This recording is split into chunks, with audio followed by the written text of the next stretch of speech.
The lighting is going to look a little weird. I have a not a long day. I have an early day. Headed to the gym, and then after that, headed to. Well, we'll see what happens. We'll see what happens. I know what I'm believing, but we'll see what happens.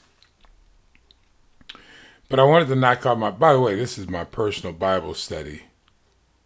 Study to show yourself approved. And for those who are my sons, my daughters, my grandchildren, brothers and sisters around the world that consider me a teacher, God bless you. We are finishing the Genesis series today with a 30-minute video. We're going to touch on 49, and I was going to go through all of the 12 tribes. I am not. I'm going to encourage you to take the way I'm doing this and, and encourage you to study it. For many reasons. One reason is this is 106 videos. I think this is 106. Let me check that out. This might be 107. But this is 106 videos just for Genesis. And if I get into, yes, 107. If I get into more into the personality dynamics of each member of the 12 tribes, it'd go longer than I want it to go. But I'm encouraging you to study. And the reason why is because the more you understand about the 12 tribes, I think the more you'll understand about yourself, your personality, and the personality of the people that are around you. And instead of getting frustrated and losing your long suffering, which is a key to being successful at whatever it is that you want to do, then it will give you some insight on these different personalities. It'll give you some insight on yourself. For me, studying the Bible is all about getting to understand who you are in God. And I believe this 66 books, one of the primary purposes is so that you can get to understand who you are in God. One of the primary purposes. And of course, to worship God the Father, who created this system altogether. But coming to an understanding of who you are is very, very important. For me, it was important because I didn't have a traditional thought pattern of what a mother and a father were, because I didn't grow up that way. My father became God. And I have disappointed him many times. I'm kidding. I don't know if that's true. Sometimes I feel like it's true. But as I say, I'm just doing the best I can to navigate my emotions, my logic, the flesh, the balance between the flesh and the spirit, and be as successful as I possibly can in my daily life. So, just like you are. So I'm doing the best I can. And what has helped me become a better person, more mindful person, which I don't believe as a kid I really was very mindful, is studying this word. And I found myself in studying this word. This Bible became my teacher in truth. And still is acting in that way. In the last video, as we were talking about Jacob, Israel, pronouncing over his children their lot in life. Genesis chapter 49, verse 1. Reuben, thou my firstborn, my might, and the beginning of my strength, the excellency of dignity and the excellency of power. So he can be excellent in dignity and excellent in power, but in verse 4, he's still unstable as water. Thou shalt not excel. And behold, he was conquered by the later on. He was conquered. Northern Israel was conquered, which is where Reuben was conquered by the Assyrians. The Assyrians are the children of Shem. Shem is the bloodline of Abraham.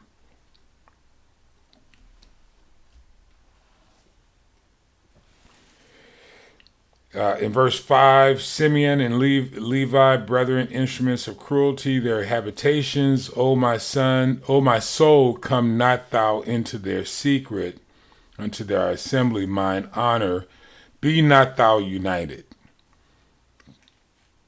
In Genesis chapter 34, their sister Dinah was raped, and they came up with a scheme to kill every man in that community. Every man. Just the two of them.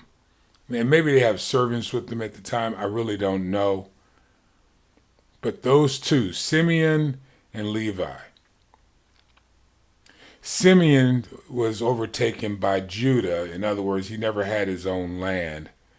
And Levi had their own land, but it was gifted to them.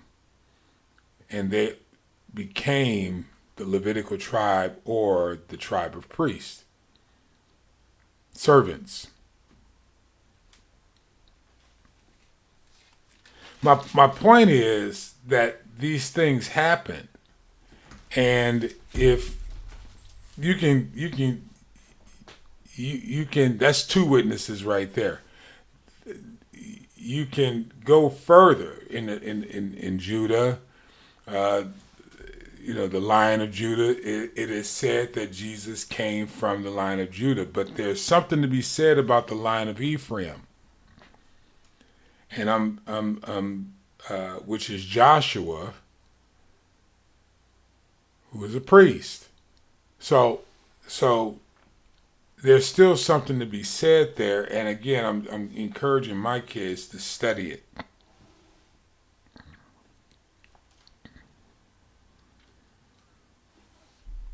In verse 28, Genesis 49:28, and all these, the 12 tribes of Israel, and this, that their father spake unto them and blessed them, every one according to his blessing he blessed them. I wanted to address this, especially after I just read it right there. In particular, because I just read that, I want to address that. It's interesting to me, because in blessing them, he didn't proclaim great success over them. In blessing them, he proclaimed the reality of their future to them all, including Joseph, who he considered the stone of Israel. Joseph is the father of Ephraim. Study to show yourself approved. Joseph is the stone of Israel. And for you New Testament Christians, the cornerstone.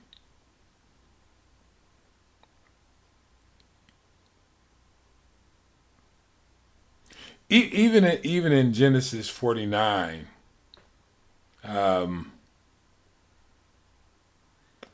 verse 24, it says, but his bow abode in strength, and the arms of his hands were made strong by the hands of the mighty God of Jacob.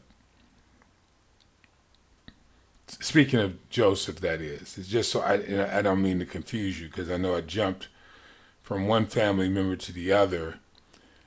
But speaking of Joseph, before we get close out in 28, in 28 it says, all the 12 tribes of Israel, and this, that their father spake unto them. And what I'm saying is, what the father, Jacob, spake of Joseph, who is the father of Ephraim,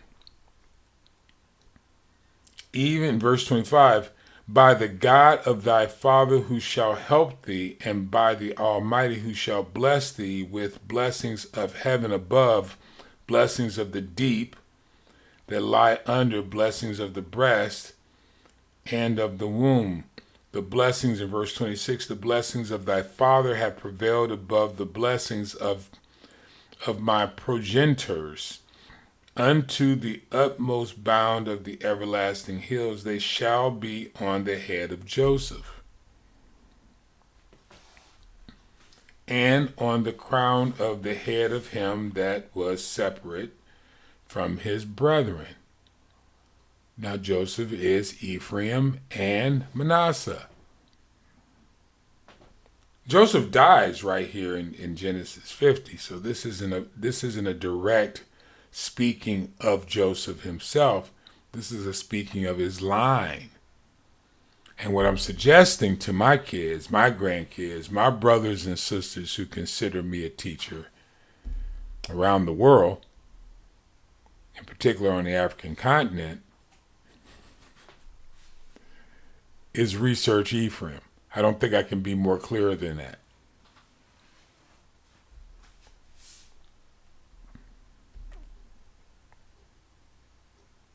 But after all this had gone down, after all this had happened, Jacob, Israel, the head of Israel, Jacob died. The father of the 12 tribes died. He had proclaimed a blessing over Joseph by proclaiming a blessing over his 2 sons that he adopted, what we call half-tribes. So going forward, you won't hear about Joseph, you'll hear about the half-tribes. And as I said before, Joseph dies right here in Genesis chapter 50. But before Joseph dies, I want you to catch this. The old thinking, and again, this is within the wealthy family of Israel. In Genesis chapter 50,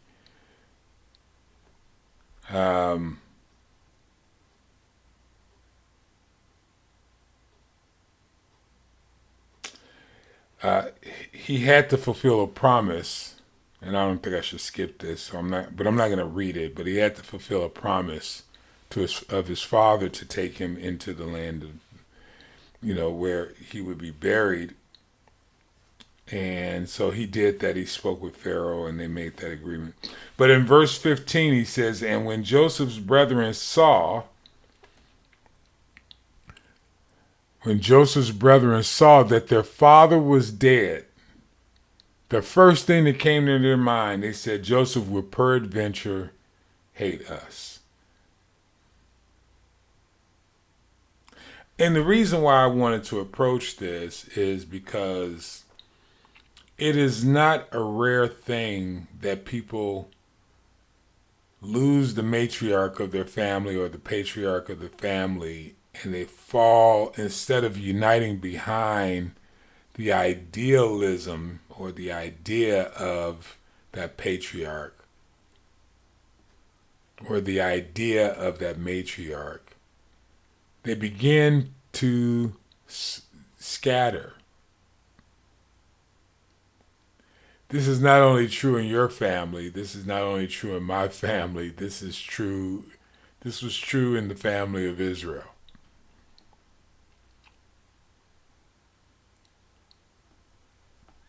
They begin to scatter. In other words, the power of the families the power dynamic of the family begins to change. So after Joseph died,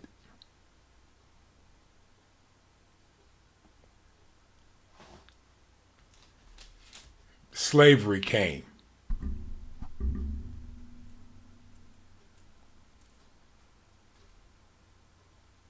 So when they saw that their father was dead, they were scared that Joseph was going to harm them. So they went to Joseph and prayed for forgiveness, which Joseph was like in verse 19, fear not, for I in the place of God. Or it could be read, I in the place of God. But as for you, ye are evil against me. God meant it unto good. See, and catch the mindset of the successful. Even with the evil that has been raised against me, I have no doubt whatsoever God meant it for good. It changed me. It made me a better person. I no longer want to affect people the way they tried to affect me. It drove me closer to God. That is the successful mental attitude I believe that you have to have if you're interested in representing the kingdom of heaven. It is how you walk in the kingdom of God. And Joseph said unto them, fear not, for I in the place of God. But as for you, you thought evil against me. God meant it unto good.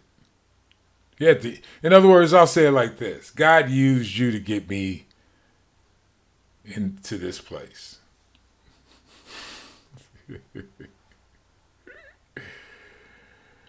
To bring to pass as this day to save much people alive.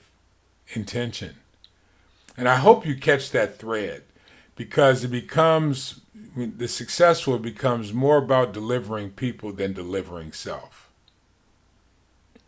Becoming wealthy, what people call wealthy, or which is really just rich and having all the stuff in the world, but without the intentionality of delivering the people, it's aimless. Because once you get it, what are you going to do with it? Live a comfortable life? Great. All these people were wealthy. But the brothers were concerned, or at least some of the brothers were concerned, that Joseph was going to have him killed because he was powerful. And all they could think about was themselves, and their father just died. Is that the way you want to live your life? Or, like Joseph says, well, you meant evil, God meant it for good, because I could deliver the people. He put me in a place to make a difference. And Joseph said in verse 24, and Joseph said unto his brethren, I die, and God will surely visit you and bring you out of this land unto the land which he swore unto Abraham, to Isaac, and to Jacob. And Joseph took an oath for the children of Israel, saying, God will surely visit you,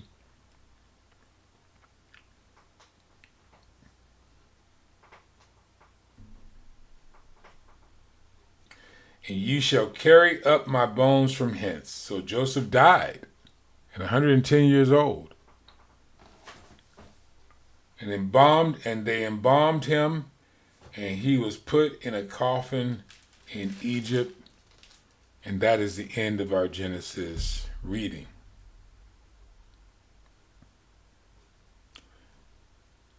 And because of that, or with that said,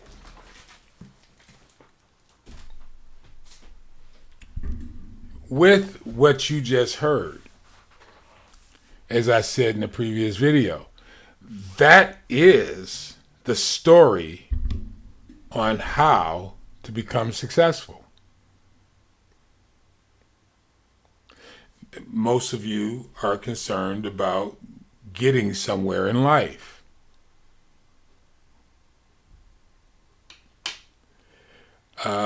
these are mini bombs for me. You know, every time I accomplish a goal, to me, that makes me successful, or a vision.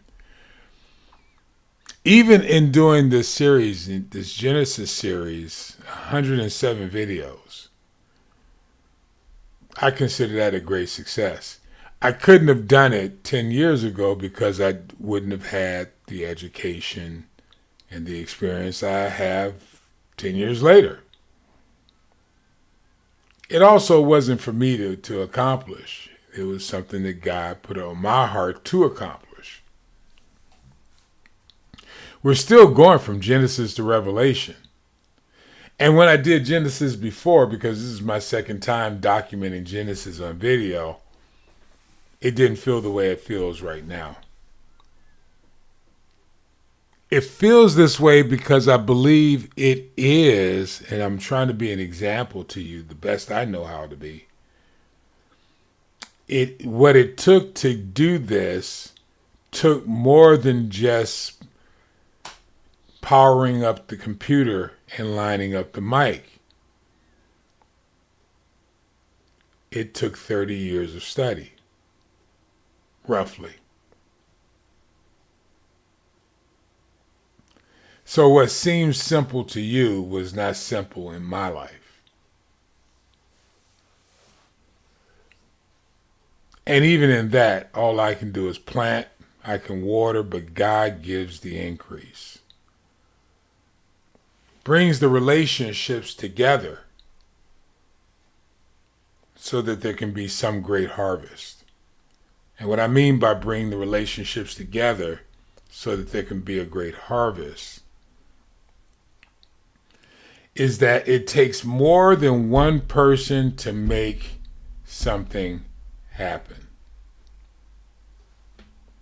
I'm hoping you caught that in the book of Genesis. I'm hoping you saw where Joseph was able to succeed because he had favor. I'm not saying work on getting favor. What I'm saying is work on yourself so that favor will come to you.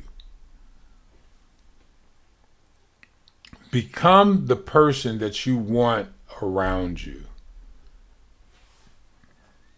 And attract the right relationships towards you. As you can see in the study, Joseph's brothers weren't any great help to him, other than pushing him into his destiny by meaning evil over his life. It happens. Get over it. Everyone is not going to be for you. They are going to push you towards others who will be. But if your mindset is that of complaining and victim mentality and that sort of thing, you will miss the opportunities that are out there in Egypt. You're busy in Israel trying to impress people who will never be impressed by you until they feel like they need you.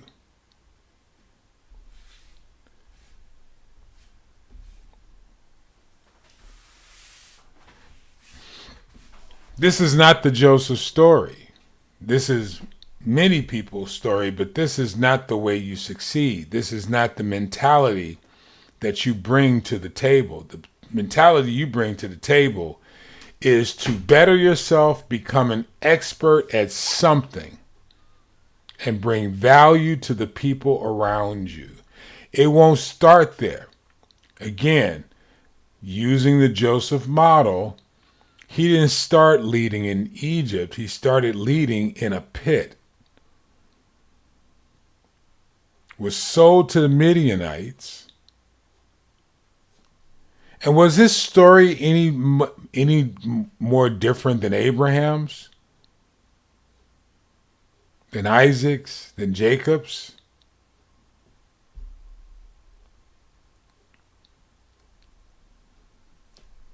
You know, Abraham left his father's house, went off in the wilderness somewhere, and started all over again and began to build altars. Is it any different than Noah? Noah, during hard times, did something that was absolutely incredible to the community. And because of the favor he had with his family, he was able to build a ship before the flood came. And everybody else was calling him crazy. Everybody else. You building a ship in your backyard for what? There's no water around here. Not yet. I don't know how his sons thought about him, but they were obedient to their father. Hence, they were saved. Is that story much different than the story of Joseph? Noah didn't complain. Joseph didn't complain. Abraham left great wealth, went off into the desert. He didn't complain. Lot complained.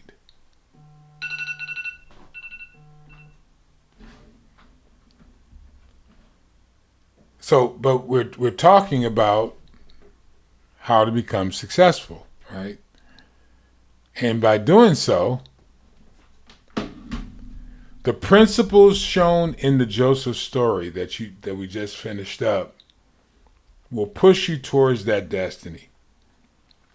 All the stories of all the patriarchs that I share with you in this Genesis story will push you towards your destiny.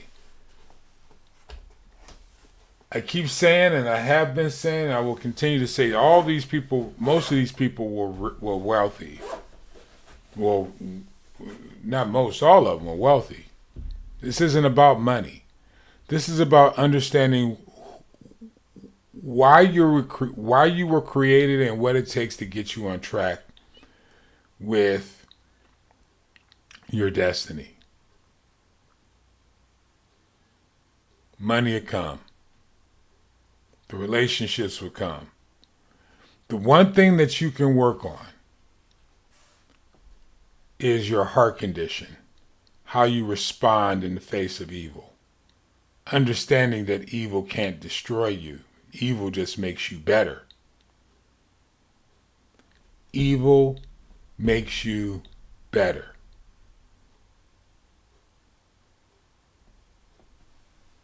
Not your evil, but the evil that is meant against you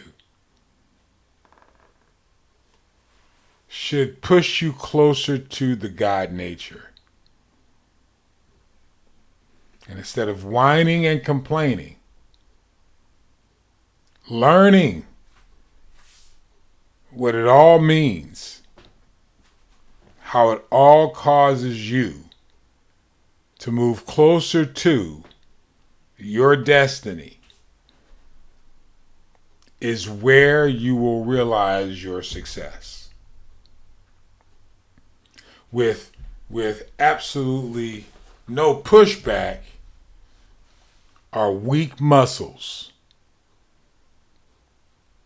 With pushback comes strength. Whether it's physical, mental, or spiritual strength. And it's real.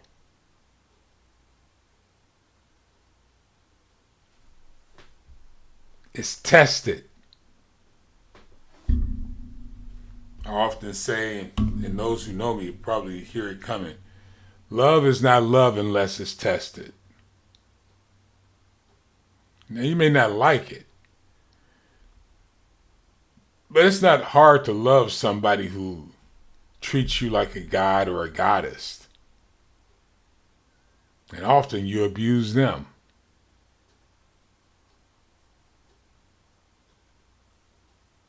But love is not love until you have to deal with someone else's impurity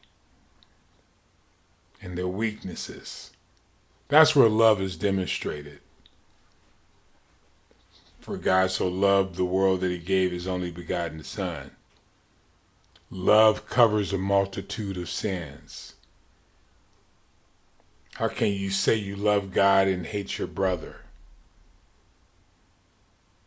The fruits of the Spirit in Galatians chapter 5, I think somewhere around 2019, 22, something like that. Well, that's where your strength is. Your strength is not in things being easy. Your strength comes with evil pushing back at you. Thank you for taking this journey with us as we have completed the book of Genesis commentary. And this is a series that will be offered on YouTube. If this has been helpful to you, please like and share it with those you love, those you hate. You shouldn't hate anybody, but. And thank you for taking this journey with us as we explore the kingdom of God and usher in the kingdom of heaven.